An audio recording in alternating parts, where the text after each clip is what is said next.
What's up? What's up, guys? Welcome back to KGYT. It's your favorite expat host, Alex Mello, and today I wanted to talk to you guys about the kind of car that I found here in Colombia once I got here that I'd never seen in the United States.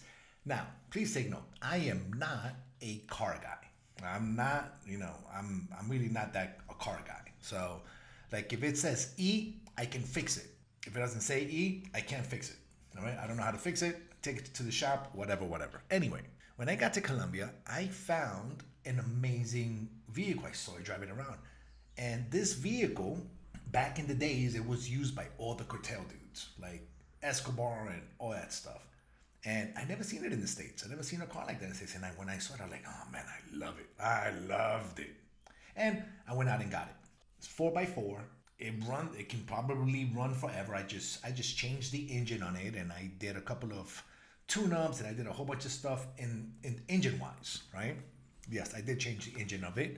It's still running great. Car's running good, smooth, everything's great. It's an old car, 94, doesn't have a computer, it doesn't have anything, but it's still that old school kind of car where it doesn't stop automatically. So we bought a newer car here in Colombia just for the family to get around and stuff. This car is more fun. It's just for me when I drive it alone or when I'm out with the wife, right? We go because nobody gets in the way. We're driving through, has big tires, 4x4, we can get through everything, right? Anyway, my new car, it's a 2026 and it's not fully electric, but it's got some features like safety features, driver assist, where it kind of keeps you in your lane. If a car it'll kind of brake if a car pulls up in front of you. If I'm pulling to the left, there'll be beep, beep, beep. Like you get all these sounds and sirens and all this stuff, right? Sometimes I feel like it stops me, and I don't like that. I don't like when I'm about to go and it just stops me because it detected something, not even in danger of me hitting it. It just detects something and says, nope, you got to stop. So it's making decisions for me, and I really don't like that. I don't like the car to tell me what to do. I've never been in a Tesla. Actually, I've been in a Tesla once when I called for an Uber in Miami, but I've never driven a Tesla. I haven't been on them. They're starting to get here to Colombia now. I'm starting to see, I think they just got here because I never saw a Tesla here, and now I'm seeing Teslas all over the place. But where I'm going with this is I still prefer the old school cars. I don't like these new cars because they control you too much. They can stop you. What happens if somebody puts up a barricade so you can't leave? Will the car not drive through? I don't know this information. Maybe you guys can let me know how that works, right? Can you let's say somebody puts some barrels in front. They're not even full, just some barrels. Can you drive through them and hit them? I don't know. Can you guys let me know? Because I don't know this information. If somebody wants to rob you, would they just put obstacles in front and that's it? The car won't go because it's making decisions for you. Oh, we have obstacles or a barrier we shouldn't cross, we can't go. Now, here's another thing I've been seeing is that most of these new cars nowadays, they're coming with app memberships. You gotta have apps for everything now. So do you really own what you're purchasing, or are they renting it to you and you can use it as long as you pay for the service or for the app? Like Netflix. Like you want to see Netflix, you pay a membership, you get to see the shows. You don't pay the membership, you don't have access to them, right? So let me show you guys first the car I got, okay? Let me show you guys here. This right here is a Toyota Land Cruiser. It's similar to this car. It doesn't have the silver bumper. My bumper's black, and the color of the top is the color of my car, but the rest of it is not. Okay, so but it kind of looks like this. Technically that's the model, that's the year. It's a 94. It has a carburetor. I just learned that carburetors, they have to be I guess balanced of some sort in order for it to drive better. And if you take it to a different altitude, then you have to kind of calibrate it a little bit better. Whatever. Anyway, now this car, if I knew mechanics, I can probably change the brakes in this vehicle. If I wanted to change something, I just go in there. If I have the tools and I know what I'm doing, I'll be able to go in there and fix it myself. I could do that. It's my vehicle. Here's what I'm hearing now. This is the rumor that nowadays, in order for you to access certain features of the new vehicles, you have to pay a membership. So, like if you want to unlock speed, then there might be a membership for that, or otherwise your car won't go that fast. If you want to change your brakes, you might have to have a membership in order to be able to change your brakes, because otherwise it won't unlock. So you need an app on your phone in order to unlock certain features. If you want to do push start, for instance, that's another app that they're giving you memberships to. So otherwise you have to go the old school way of using the turnkey. But if you have the membership, then you can hit start. That's the vehicle. I love this truck. Guys, let me tell you, I'm never getting rid of my truck. I love it. I love that they can't keep an eye on. They can't keep track of me. How about that? If I decide to go out into the mountains and just drive around, there's not going to be a footprint where they're going to tell you, yeah, you were here because look, on your app, it says that you drove through here and through here. I like my privacy. It's not that I'm doing anything bad. I just like my privacy. I like to be able to go where I want to go, whenever I want to go, without somebody knowing where I'm going, right? I just like that privacy. Yes, I know I have these apps on my phone that can still track me, but it's fine. Maybe one day I'll get a flip phone again, right? But for my car, isn't the car yours? That you should be able, that they all came with this stuff. Now they're charging you extra for stuff that cars already came with. In Miami, I had a newer car. It was a 2014, and it did have a push start. And I didn't need an app to push start my car. Press the button, boom, car turns on. That's what's happening now. I asked AI Google what cars and what features are happening, and if this is really true information. This is what came up. It says, yes, many cars now come with or require. That's the key word right there. They require you to have paid app subscriptions to access certain features. While manufacturers often include free trials, you may be required to pay a monthly or annual fee to keep using features that are already physically installed in the car, particularly those related to convenience, remote control, and safety. So if you want to be safe in your new car that you probably still owe because you got a car loan, unless you bought it outright, if you want to be safe, you might have to pay for the extra safety features. Are they going to start charging you if you want, otherwise your seatbelt won't click, right? And what happens if they decide to do that? I'm not saying they are doing that with the seatbelt. I'm not saying that. But what happens if you cannot afford the app? Times got tough. Times are getting really tough in the United States, with grocery prices and with gas prices and with home prices and with car prices and with everything. What happens if at one point you had the funds to purchase a car, let's say outright, but you didn't have the money for a subscription for the next 6 months and you wanted to cancel it? Will you not be able to buckle your seatbelt? And if the police stop you, will they give you a ticket because you were broke? So now being broke is a crime? Questions. I'm not saying that's what's happening. I'm just asking questions. All right, so let's go over commonly subscription-based features. Remote start and locking. Apps like Toyota Remote Connect or Mazda's app often require subscriptions, $10 to $15 a month. That's now. Remember, they want to see how far they can push you, how much you're willing to pay. This is like the introductory price. Okay, remember Netflix, how much it used to be? How much is it now? If you're watching us on YouTube and you have YouTube Premium, how much is it now compared to how much it used to be? So it's $10 to $15 to start the car. Lock, unlock doors, or check tire pressure remotely. Well, you can always check it, but what happens if one day, in order to take off the little cap on the tire pressure gauge, would that require an app too one day? Where you won't be able to remove it unless you unlock it with an app? I'm just asking questions here, and I want to hear it from you guys, all right? Navigation and traffic.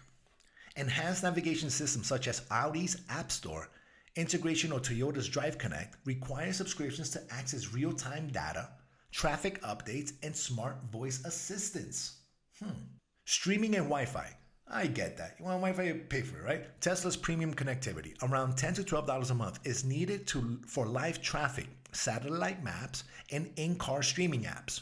I can see that. That's fine. You want an app? And Rivian's Connect Plus adds in-vehicle Wi-Fi and entertainment streaming. You want to watch a movie? I don't know why you would want to watch a movie as you're driving. If you want to watch a movie while you're driving, yes, you should be charged extra for that, just for being dumb. Why are you watching movies while you're driving? You as a driver, I understand if you have kids in the back. Most kids nowadays have phones, iPads, electronics. So that fad that was back in the 90s where everybody had TVs in the back in their cars, that fad is gone because now everybody has their own personal iPhone or iPad or whatever it is, right? Or smart tablet, whatever it is. All right, let's go back to this, right? So yes, if you want to watch TV as you're driving, you should be charged extremely extra for that. Next, safety services. Like GM's OnStar for automatic crash response and emergency services are typically subscription-based. So now, if you get into an accident and you can't reach your phone because they flew on the other side of the car and you're stuck and you're stuck in there somehow inside of your car, but you don't have a subscription, the OnStar inside your car will not work. That's crazy, right? So this is an important safety feature that I think should come, and that's the reason we pay for this stuff, right? That's the markup of the vehicle. All right, how about this? If a vehicle is worth, I don't know, let's say $60,000, right? Let's give it a round number, $60,000. You have to pay for all these features that the vehicle comes with, but you can only access paying more. Shouldn't the vehicle be worth a lot less so you can get, 12, let's say $10 a month, at 12 months, $120 a year.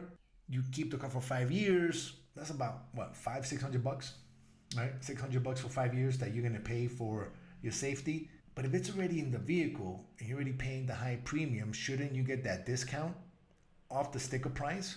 And with the subscriptions, bring it up to the 60,000 if you want to access these things. That wouldn't be bad. Let's say there's certain features I don't want to access through an app, through my phone, through whatever it is, through a subscription. I shouldn't be charged for them, right? Because I don't need them. I don't want them. If I don't need that push start, fuck it. I use my key. Use the key, turn on the car. But that's my choice. If I want to change the brakes to my car, I shouldn't have to pay up a subscription for that because that is wear and tear. My life depends on changing those brakes. If my brakes don't work, it's a done deal. I'm a goner. Okay, all right, let's go back. Let's finish up this little article I read. All right, check this out. Performance boost. Some manufacturers, including Mercedes-Benz and Volkswagen, offer subscriptions for faster acceleration or increased horsepower. You want to go fast? You want to go fast. Do you want to go fast? You better pay up. You better pay, and not just going to pay in tickets now.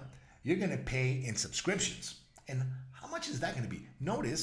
If you notice, they don't say how much it is, right? But there's a YouTube video for it. Key things to know. Free trials. Most new cars include a 1 year to 10-year trial period, but require a fee afterwards. So they let you enjoy it. It's the take-home puppy sales. You get to use it. You're going to fall in love with it. You're going to get used to it. Now you can't live without it. Now, once you can no longer live without it, now they're going to charge you to use it. Don't get used to it, guys. Don't fall for it. I would say stick to old cars. I don't know. That's just me. Hardware already inside. In many cases, the hardware of the service, such as heated seats, is already installed, but a subscription is required to unlock it. You want your butt to be warm? You better pay up. You're going to be paying for that stuff because your ass ain't going to be warm for free anymore. You're going to have to pay for that heat that you're paying for because you have to use the gas and the battery life or whatever. The alternator takes the battery, but whatever. I told you guys I'm not a car guy. All right. Brands doing this. Major automakers, including Toyota, Lexus, BMW, Audi, Ford, GM, Tesla, Rivian, and Porsche have implemented these types of subscriptions. That's what it's starting at now. What's going to happen in 5 to 10 years? Are these subscriptions going to be $25 a month? $40 a month? How high up? I know, for instance, Walmart is doing smart pricing on their products. I know this is a different subject, But in Walmart, they're going to be implementing all 4,000 or so locations they have throughout the United States. Smart pricing. What does smart pricing mean? Smart pricing, instead of somebody, a human, physically going and changing the little sticker price right next to the item you want to purchase, now it's going to be an electronic code that can be updated instantaneously. Right? But here's the thing. Here's the rumor. Rumorville has it. Rumorville has it that what they want to do is they want to see how high they can actually charge for a product and how willing are consumers willing to pay for this product, because they really don't know yet. But now, let's say something is $5. Let's say a box of cereal, $6.99. I'm throwing a crazy number out there. I don't know I haven't bought cereal in years. $6.99, right? So let's push that up to $9.99. $12.99. People are still purchasing it. Okay, we can keep it. Or they're going to be able to see at what times people tend to purchase at a higher price. So the prices can drop instantaneously. The price you see at one Walmart may not be the same price you see at another Walmart, because this Walmart's demographics might have more money, more expendable cash to spend than at this Walmart. So the price you see at one may not be the same as the other, because smart pricing and artificial intelligence is going to be able to figure all this stuff out. Well, let's ask it, right? What is smart pricing? Here's what it says, all right? Let's go to it. Let's open it up, all right? Here's what it says. I like asking Google. So let's see. Smart pricing is a dynamic automated strategy that adjusts prices in real time based on market demand, competitor data, and user behavior to maximize revenue. So it all the user behavior, right? What that means is they're seeing how consumers behave and how their shopping habits can be studied to be able to charge the most for a single product. Because now it's hard to do. But if the price changes and it's immediately purchased, then that price is the right price to keep or to advertise at certain times. Maybe at 10 o'clock in the morning, the prices might be different than at 5 o'clock or 6 o'clock in the afternoon. We don't know this information yet, but we're going to find out. No, well, you're going to find out, all right? Often used in short-term rentals, Airbnb, and e-commerce, and it analyzes factors like seasonality and booking activity to set optimal rates. It is often referred to as a dynamic pricing, automated pricing, or algorithmic pricing. And see, let's put Walmart. Okay, here we go. This is what the Walmart says. Walmart smart pricing refers to implementation of digital shelf labels, DSLs, an AI-driven algorithmic merchandising allowing real-time price updates. This system automates price changes based on demand, inventory levels, and competitor data, aimed at increasing efficiency, enabling faster markdowns on products. Notice how they said, we're going to bring those markdowns down quick. That's what they tell us. But in reality, what they want to see is how much you are willing to spend for a product. You might be used to spending for something that you really need, let's say at $4.99. It might skyrocket to $20. You're like, wait a minute, people are still buying it. Can you believe people are still buying it at this price? Now, when something is a necessity or it's a must purchase, like butter, I don't know, I eat a lot of butter, just certain products that you need. How about toilet paper? We all use toilet paper. Is that going to be raised up because we just need it? You know what happens when hurricanes come in Florida? Toilet paper is gone. All right, let's finish this article. Key aspects and usage examples. Digital shelf labels, replacing paper tags with small screens to change price instantly. Oh, crap. Guess what that means? If your job, now Walmart is one of the biggest, if not the biggest employers in the United States. If somebody's job is to go and change all those pricings, their job is done. That job is over. It's done. So how many layoffs is that? All right. Let's continue with this article. Faster markdowns, but markdowns, I'm calling this as faster markups, not markdowns. automatically reducing prices, I'm going to say increasing prices, on perishable items, meat, bakery, produce, and seasonal goods. So there you have it. Competitive adjustments. Using AI to monitor competitors and optimize prices to maintain value while protecting margins. Oh, you mean Target is selling the cereal at $8.99 and they're selling it and we're selling it at $6.99? Well, that can't be. Let's bring our price up to $8.99. You see? Got to see the other side because that's how it's going to work. Oh, wait a minute. They're selling it at this price. We're going to sell it at this price. You know how now you can go to a store and they'll match the price? And they'll be like, it says here that Target is selling it at this price. Would you guys match the price? Sure, we will. They're going to be matching their prices, but not on the low, on the high. Because now they have all this information. Get ready, guys. It's coming. Next. Competitive adjustment. Can we read that? Improve efficiency, reducing the time associates spend manually changing paper tags. Of course. I just said this. It's going to reduce the time associates do. Yeah, because there's going to be no more associates doing that. It's all digital. Yes, it's going to save a lot of time to associates because there will be no more associates. Guys, don't fall for this. Do not fall for this. All right? All right, let's finish up. Synonyms and related concepts. Algorithmic merchandise. I can't say that word. Using the data algorithms to determine the best price and product placement. The best price. Guess what that means?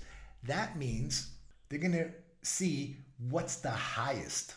They're going to be able to charge you for that product that you're used to paying a certain price. And you think you're getting a steal because, hey, this price hasn't gone up. I've been buying this for years. And I use it every day in my house. And my family loves it. And my kids love it. And my husband loves it. And my wife loves it. And my brothers and sisters. And when everybody comes, they always make it because it's so great and it's so cheap. Now they're going to see how much they can charge you for it. What's the highest you will be willing to pay for this? It's coming. It's coming. All right. Next. Let's go here. Dynamic pricing. Automated price adjustment to core function of setting price limits for automatic updates. Digital pricing system. This infrastructure of digital labels and connected software. Okay. Important context. Widespread rollout by 2026. Walmart began deploying this technology in thousands of stores this year. Sustainability focus. Plans include utilizing solar-powered digital tags, enhancing energy efficiency. Consumer concerns. The technology has raised concerns about surge pricing, where prices might rise during high demand. You see, that's exactly what I just said. They're not trying to see how much money they can save you. They're trying to see how much money they can take from you, right? Because you need it, right? It's a necessity.